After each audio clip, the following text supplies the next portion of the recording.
তেখেতে ভাগৱত ধৰ্ম ধুনীয়াকৈ পালন কৰিছিলে।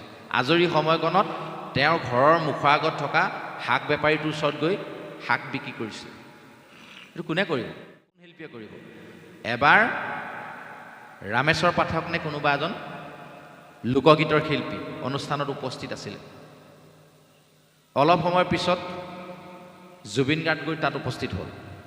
জুবিন গাৰ্গ উপস্থিত হোৱাৰ লগে লগে সমিতিৰ বিষয়ববীয়াসকলে তেখেতক আদৰি সাদৰি ভিতৰলৈ লৈ গ'ল। তেখেতে কিন্তু বহুতবাৰ কৈছিলে যে তেখেতক মাতক, পাঠক প্ৰভুজনক মাতক, পাঠক দাক মাতক, কিন্তু তেখেতক কোনো গুৰুত্বই নিদিলে। আৰু সেইদিনা জুবিন সম্পৰ্কে ঢেৰ দীঘলীয়াকৈ নকৈ মাত্ৰ অকণমান এটা উদাহৰণ, যিটো আজিৰ তাৰিখত সকলোৰে হৃদয়ৰ সকলোৰে মানসপটত স্থান লাভ কৰিছে। এজন ব্যক্তি কোনোবাই ন্যায় দিব পৰা নাই, কোনোবাই তেওঁৰ বিষয়ে বেয়াকৈ কৈছে কৈ থাকক, কিন্তু সাধাৰণভাৱে জনমানসত অহৰ্নিশে স্থান পোৱা কণ্ঠ আমাৰ যিজনৰ মনত যিজনৰ ছবি আমি অহৰ্নিশে লৈ ঘূৰি ফুৰিছোঁ, সেয়াই হৈছে কণ্ঠশিল্পী বৰেণ্য ব্যক্তি জুবিন গাৰ্গ, নহয় জানো? আজি জুবিন গাৰ্গৰ মৃত্যুৰ 6 মাহ পাৰ হৈ গ'ল।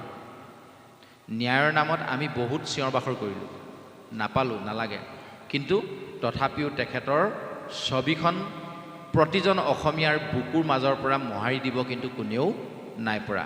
যাৰ কাৰণে আজিৰ তাৰিখত একো এটা অনুষ্ঠান তেখেতক শ্ৰদ্ধাঞ্জলি জনোৱাৰ পৰা বিৰত থাকি আৰম্ভ কৰিব পৰা আমি নাই, হয়নে নহয়? মন কৰিবচোন, যিমান অনুষ্ঠান হৈছে এই বিগত 6 মাহত প্ৰতিটো অনুষ্ঠানতে জুবিন গাৰ্গৰ ফটোখনত শ্ৰদ্ধাঞ্জলি অৰ্পণ কৰিহে ভিতৰলৈ সোমোৱা হৈছে। কিয়? এয়াই হৈছে ভাগৱত ধৰ্ম। কিয় ক'লোঁ? জুবিন গাৰ্গৰ লগত ভাগৱত ধৰ্ম সম্পৰ্ক কি?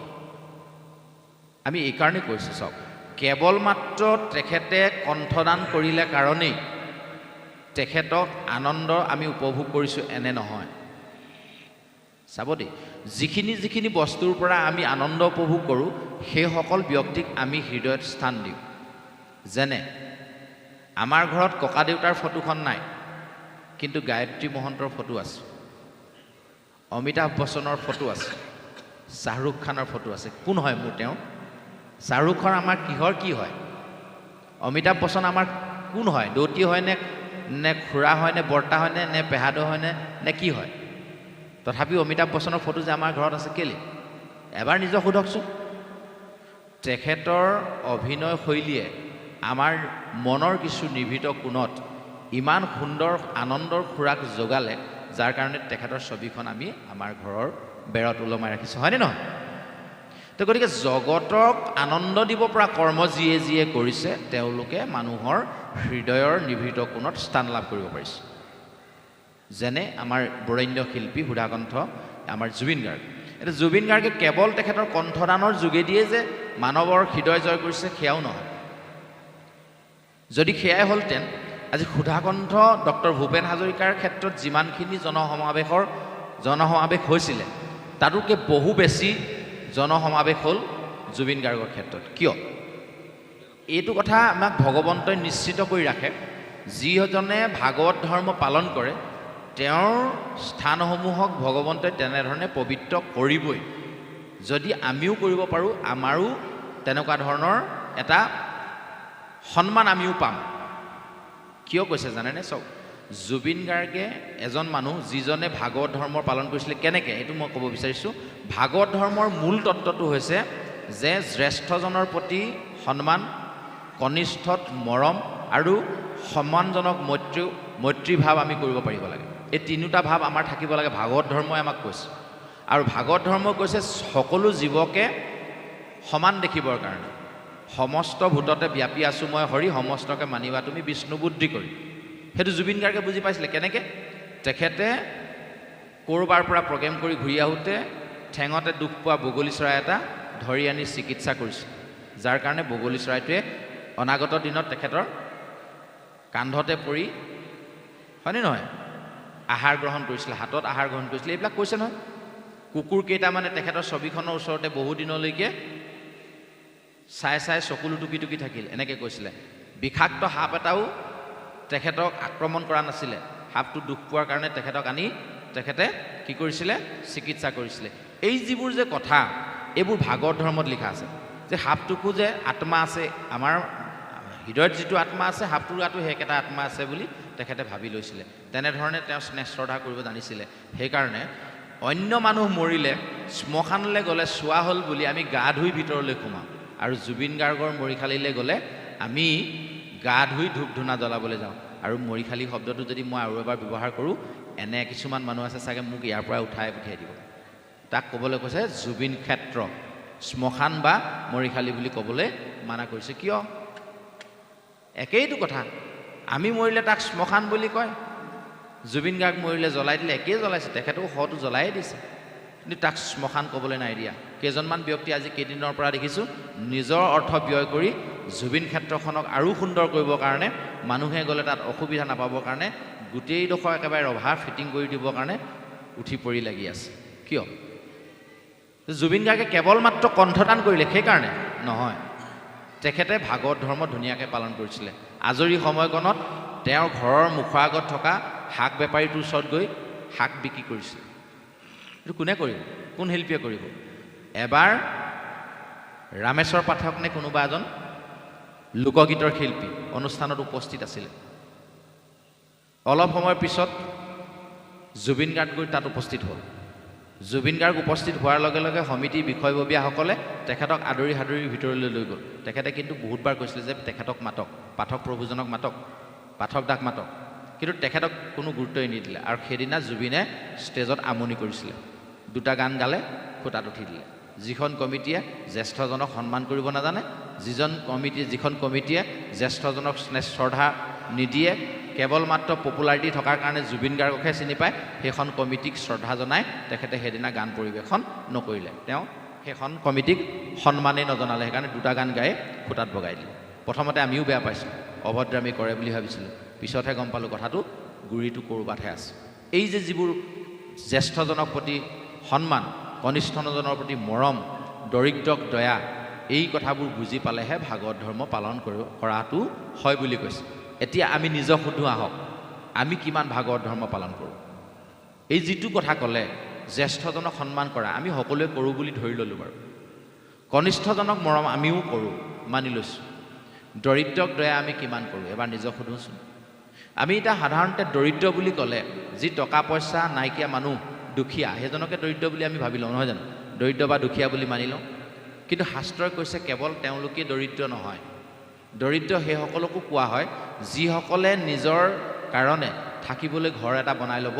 নোৱাৰে গৰু ছাগলী কুকুৰ ম'হ এইবিলাক হয়নে নহয় সিহঁতে নিজে থাকিবৰ কাৰণে ঘৰ দুৱাৰ বনাই ল'ব নোৱাৰে গতিকে আমি সিহঁতৰ কাৰণে ঘৰ এটা বনাই দিব লাগে তাৰমানে আমি তেওঁলোকক দয়া কৰিব লাগে এইবিলাককো কৈছে যিজনৰ শৰীৰৰ এটা অংগ নাই সেই মানুহজনকো আমি দয়া কৰিবলৈ কৈছোঁ এইবিলাক দৰিদ্ৰ তেওঁলোকক দয়া কৰিবলৈ কৈছে এতিয়া বাকীখিনিক দয়া কৰোঁ বা নকৰোঁ সেইটো বাদ দিয়ক আমি এই দুখীয়াজনক দয়া কৰোঁ নে নকৰোঁ এবাৰ নিজক সোধোৱা হওক নিজক সুধিলেহে উত্তৰটো ওলাব আমি এবাৰ বিশাল মাৰ্কেটলৈ গ'লোঁ বিশাল মাৰ্কেটৰ ভিতৰলৈ সোমাই গ'লোঁ 499 টকা বুলি কোৱা চাৰ্ট এটা আমি কিনিলোঁ তাতে একদম ফিক্স প্ৰাইচ লিখা আছে সেইটো নকমাই তাৰমানে ফিক্স প্ৰাইচ 499 টকা 499 টকা এটকা কমক বা 2 টকা কমক বুলি আমি কাউণ্টাৰত গৈ কম নি বোলে পইচা 50 টকা কমাওকচোন তাত লিখাই আছে ফিক্স প্ৰাইচ কোনো কাৰণত নকমায় আৰু কমাবলৈ যোৱাজনে লাজতে পৰিব নহয় জানো আমি এইটো বুজি পাওঁ লগে লগে কাউণ্টাৰলৈ আহিলোঁ চাৰ্টটো দি দিলোঁ তেওঁলোকে কিবা এটা টিককৈ বজাই দিলে বিল এখন ওলাই আহিলে 499 টকা মোক 500 টকীয়া এখন দি দিলোঁ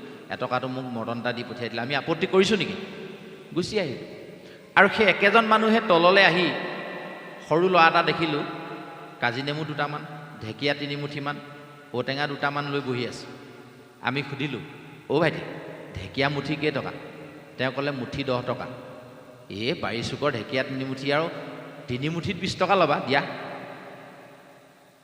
দৰদাম কৰিছেনে নাই কৰিছোঁ তেতিয়াহ'লে এই যে দৰিদ্ৰ ল'ৰাটো যিটোৱে নিজৰ বাৰীৰ চুকৰ ঢেকীয়াকেইডাল বিকি নিজৰ পঢ়া শুনাৰ খৰচটো উলিয়াব বিচাৰিছে আমি এনেকৈ ক'ব পাৰিলোহেঁতেন নহয় এই গোটেইকেইটা বস্তুৰ দাম কিমান হ'ব বোলে 200 টকা অ' ভাইটি মই তোমাক 500 টকা এটাই দিছোঁ বাৰু খালি তুমি সৎ কামত ব্যৱহাৰ কৰিবা দেই তুমি এনেকৈ বস্তু বিক্ৰী কৰি নিজৰ পঢ়াৰ খৰচ উলিয়াইছা বৰ ভাল লাগিছে কিন্তু তাৰ লগে লগে তুমি পঢ়াটো এৰি নিদিবা দেই ভালকৈ পঢ়িবা এই বুলি কোনোবা দিন 500 টকা এটা দি পাইছোঁ নাই এতিয়া নিজক সুধিলেহে গম পাম দৰিদ্ৰক দয়া কিমান কৰিছোঁ 499টাটো দিবলৈ আমাৰ দিগদাৰী নাই লগা, এটকা ঘূৰাই নিদিলেতো আপত্তি নাই হোৱা, কিন্তু 3 মুঠি ঢেকীয়াত 30 টকা দিবলৈ মোৰ আপত্তি হৈছে। 3 মুঠিত 20 টকা নহ'বনি বুলি সুধিছোঁ, তাৰমানে দৰদাম কৰিছোঁ। এই দৰিদ্ৰত দয়া কিমান কৰিছোঁ আমি নিজে নিজক এবাৰ সুধিলে, ভাগৱত ধৰ্ম কিমান ভাল ধৰণে পালন কৰিছোঁ সেয়া আমি নিজক সুধিলে গম পাম, হয়নে নহয়? কৃষ্ণ কথা শুনিবলৈ ধৈৰ্য আমাৰ কিমান আছে নিজক সুধিলেহে গম পাম। আমি ভগৱন্তৰ ওচৰলৈ কিয় আহোঁ জানেনে? যেতিয়া 7 দিনীয়া অখণ্ডভাৱে ভাগৱত পঢ়ি থাকে আমিতো বুজি পাবলৈ অসুবিধা হয়, অলপ আগত আমি কৈছিলোঁৱে। তালৈ আমি এটা কাৰণতে আহোঁ, চিধা চিধি আহি ৰাতিপুৱা কিমান সোনকালে আহিব পাৰোঁ, প্ৰথম বন্তি গছি যাতে মই জ্বলাব পাৰোঁ। আৰু এটা কথা মই মানুহক শুনিবলৈ পাইছোঁ যে ভগৱন্তৰ গৃহ যিমানে হেনো মোহাৰে সিমানে পুণ্য বেছি হয়। সেইকাৰণে প্ৰথম আহিয়ে যাতে মই ঘৰটো সাৰি বহি পাৰোঁ, চাফা চিকুণ কৰিব পাৰোঁ, সেই উদ্দেশ্যে আহোঁ। আৰু সাৰি পুচি লগে লগে বন্তিভাগ জ্বলালোঁ, প্ৰাৰ্থনাটো জনালোঁ। অহাকালিলৈ ল'ৰাটোৰ ইণ্টাৰভিউ এটা আছে, প্ৰভু চকু মেলি চাবা, দেউতা আজি 3 মাহমান অসুস্থ হৈ আছে, অকণমান চকু মেলি চাবা আৰু প্ৰভু, এই বুলি বন্তিভাগি জ্বলাই আমি গুচি গ'লোঁ। প্ৰত্যেকে এনেকৈ মনোভাৱ লৈ লৈ একো গছি বন্তি জ্বলাওঁ, ভগৱন্তৰ প্ৰতি এখন আবেদন লিখোঁ, দেউতাক শুশ্ৰূষা কৰি দিবৰ কাৰণে, ল'ৰাটোক চাকৰিটো দিবৰ কাৰণে একোখন মানে আবেদনৰ যেন সাক্ষী হৈ 7 দিন 3 দিন 5 দিন বন্তি ভাগি জ্বলি আছে। দেহি ঐ, এই ভাগি বন্তিত এইখন এপ্লিকেশ্যন লিখা আছে, ভগৱন্তে চাই থাকে কোনে কি এপ্লিকেশ্যন আমাক দিছে, কিন্তু এইটোও মন কৰি থাকে যে নিস্বাৰ্থভাৱেৰে মোক বিচাৰি কোন আহিছে। এই নিস্বাৰ্থভাৱে বিচৰা ভকতৰ ভিতৰত একমাত্ৰ ভকত আছিলে গোপীসকল। আহকচোন আপোনাৰ হ'বও গোপী হ'ব পাৰিব, ব্ৰজধামৰ গোপিনী সদৃশ আই মাতৃ অৱস্থা আপুনি হ'বেও গোপী হ'বলৈ আহক। গোপীসকলে কেৱল মাত্ৰ অহৈতুকীভাৱে কৃষ্ণক ভাল পাইছিলে। অহৈতুকী কোনো হেতু নাই, কৃষ্ণক স্বামী হিচাপে লাগে। এতিয়া আমাৰ ইয়াতে বহি থকা দুগৰাকীয়ে যদি কেনেবাকৈ এজনক স্বামী বিচাৰে, চুলি হৈ নাথাকিব দুগৰাকী, হয়নে নহয়? কিন্তু 1600 গোপীয়ে একেলগে প্ৰাৰ্থনা কৰিছিলে কৃষ্ণক স্বামী হিচাপে লাগে। এতিয়া আকৌ আমি উটঙাই দিছোঁ বুলি নাভাবিব, আমি আকৌ সেইটোলৈ যোৱাই নাই। কৃষ্ণক স্বামী হিচাপে পোৱাটো তেওঁলোকৰ দেহৰ মিল নাছিলে, সেইকাৰণে ৰাসলীলাটোক অনংগ কেলি বুলিও কয়। ৰাসকেলিটোক অনংগ কেলি বুলিও কয়।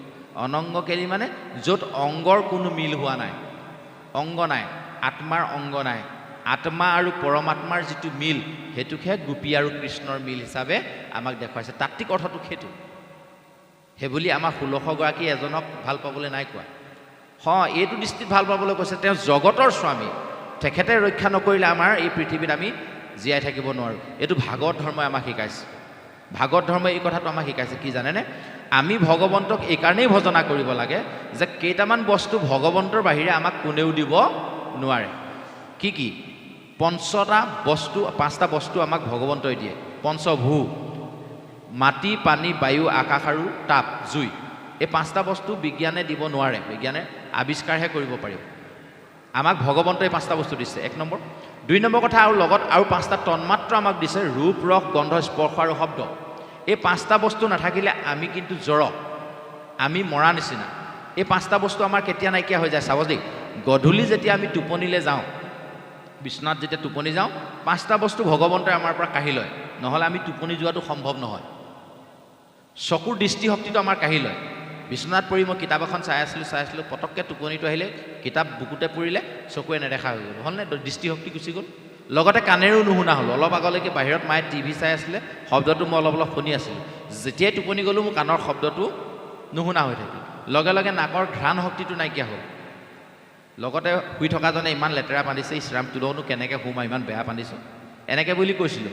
কিন্তু যেতিয়া মই টোপনি গ'লোঁ, তাৰপিছত তেওঁ বিচনাতে পায়খানা কৰিলোঁ, মই গম নাপাওঁ। ৰাতিপুৱা সাৰ পালেহে গম পাম, ইছৰাম এনেকুৱাখনতে শুলোঁ, হয়নে নহয়? এই যে 5টা বস্তু, চকুৰ দৃষ্টিশক্তি, কাণৰ মানে শ্ৰৱণ শক্তি, নাকৰ ঘ্ৰাণ শক্তি, জিভাৰ সোৱাদ শক্তি। তাৰমানে মই যেনিবা ৰসগোল্লা খাই ভাল পাওঁ, কিতাপখন চাই ৰসগোল্লা এটা মুখতে লৈ শুই আছিলোঁ, টোপনি আহি গ'ল, ৰসগোল্লা মুখতে থাকিলে, তাৰ সোৱাদ শক্তিটো মই নোপোৱা হ'লোঁ। সাৰ পাহে গম পাম সোৱাদটো মই পালোঁ। এই যে 5টা বস্তু ৰাতিপুৱা ভগৱন্তই আমাক ঘূৰাই দিলে, তাৰ কাৰণে আমি ভগৱানক কোনোবা দিন ধন্যবাদ দিছোঁ নে নাই দিয়া? এবাৰ নিজক সোধক, ভাগৱত ধৰ্ম কিমান পালন কৰিছোঁ, উত্তৰ ওলাই যাব। ৰাতিপুৱা শুই উঠিলোঁ, কালি চেপাটো পাতি থৈ আহিছিলোঁ, আজি বৰষুণজাক ডাঙৰ হ'ল, উটুৱাই নিব পাৰে, দে দৌৰ, চিধা আমি তালৈ দৌৰ মাৰোঁ, হয়নে নহয়? কিন্তু যে তালৈ দৌৰ মাৰিব পৰাকৈ ভগৱন্তই আমাক সাৰ পুৱাই দিলে, এই যে চৈতন্য শক্তিটো মোক যে ঘূৰাই দিলে, ৰূপৰস গন্ধ স্পৰ্শ 5টা বস্তু যে ঘূৰাই দিলে, কৃষ্ণ প্ৰভু তুমি দিলা কাৰণেহে পালোঁ দেই। ক'ব লাগেনে নালাগে বাৰু? যদি কৈছোঁ ভাগৱত ধৰ্ম পালন কৰিছোঁ, আৰু যদি নাই কোৱা তেতিয়াহ'লে ভাগৱত ধৰ্ম পালন হোৱা নাই। গতিকে এইটো হ'ল আমাৰ নিজৰ দেশত, তাৰ পাছতহে গৈ আমি জুবিন গাৰ্গে যিখিনি ধৰ্ম পালন কৰিলে এইখিনিলৈ যাব পাৰিম। গতিকে এইখিনি যদি আমি কৰিব নোৱাৰোঁ, ভাগৱত ধৰ্ম পালন কৰাটো আমাৰ নহ'ব। ভাগৱত ধৰ্ম এনেকুৱা ঢেৰ উদাহৰণ আছে যিবোৰ ধৰ্ম বৰেণ্য ব্যক্তিসকলে পালন কৰিছিলে, যাৰ কাৰণে আজিৰ তাৰিখত তেওঁলোকক আমি আমাৰ মানস পথৰ পৰা কোনো কাৰণত মোহাৰি দিব নোৱাৰিম আৰু সম্ভৱো নহয়। মানৱ ধৰ্ম পালন কৰা, ভাগৱত ধৰ্ম পালন কৰাৰ ভিতৰত আৰু এজন শ্ৰেষ্ঠ উদাহৰণ হৈছে মহামানৱ মহাত্মা গান্ধী। মহামানৱ মহাত্মা গান্ধী জাতিৰ পিতা কোন? স্বৰ্গীয় মহাত্মা গান্ধী। লিখকচোন কোনোবাই, নম্বৰ পাবনে নাপাব, শুদ্ধ হ'বনে নহ'ব? পৰীক্ষাত আহিলে জাতিৰ পিতা কোন? আমি লিখিলোঁ স্বৰ্গীয় মহাত্মা গান্ধী। হয়তো স্বৰ্গীয় হ'ল, নহ'ল নি? কিন্তু নম্বৰ দিব নাই আমাক। মহাত্মা গান্ধীৰ আগৰ পৰা মহামানৱ শব্দটো গুচাবলৈ কোনেও নাই দিয়া। কিয় নাই দিয়া?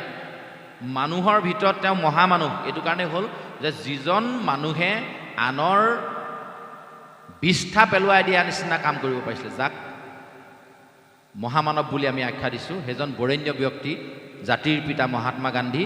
তেখেতে যেতিয়া মানুহে স্বচ্ছ ভাৰত অভিযান প্ৰথম কাৰ পৰা আৰম্ভ হৈছিলে? মহাত্মা গান্ধী। তেওঁ আনক কোৱা নাছিলে কেৱল ভাৰতখন চফা কৰা, তেওঁ নিজেই আনৰ বিষ্ঠা পেলাইছিলে। তেতিয়া লেট্ৰিনৰ ব্যৱস্থা নাছিলে, শৌচাগাৰৰ ব্যৱস্থা নাছিলে, মানুহে য'ত ত'ত পায়খানা কৰিছিলে, যাৰ কাৰণে তেখেতক সেইকাৰণে বিনোৱা বুলি কয়। ইমানেই বিনয় মনোভাৱ তেওঁৰ আছে, তেওঁ বিনোৱা।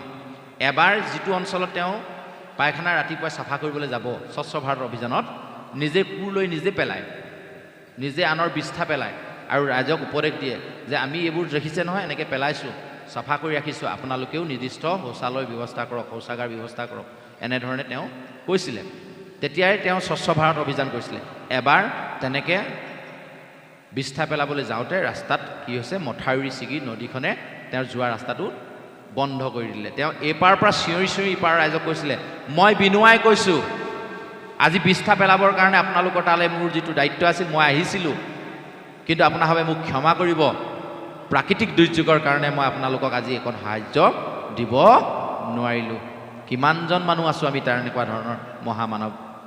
আমি মহামানৱ কোনদিনা হ'ম? মানুহক মানৱ সম্পদলৈ ৰূপান্তৰিত কোনদিনা কৰিম? যিদিনালৈকে কৰিব নোৱাৰিম সেইদিনালৈকে ভাগৱত ধৰ্ম ভাগে থাকিব, আমি আমাৰ ভাগে থাকিম। আমি কলিৰ লগতে থাকিম, সেইফালে পৰীক্ষিতৰ লগতে থাকিব। আমিবোৰে কোনোদিন সেই জেগালৈ আহিব নোৱাৰিম। চব চিৰিয়াছ হৈ গৈছে মানুহবোৰ। গতিকে এটা সাধু কওঁ, সাধু ক'লে মনবোৰ অলপ ভাল লাগিব। আমি থাকিব লাগে ক'ত, আছোঁ ক'ত। এই উদাহৰণটো দিবলৈ যাওঁতেই অকণমান এটা সাধু কৈ দিওঁ, মনবোৰ অলপ ভাল লাগিব, নহ'লে টোপনি আহি যাব, হয়নে নহয়? অকণমান চিৰিয়াছ হৈ আছে মানুহবোৰ, আমি ইমান বেছি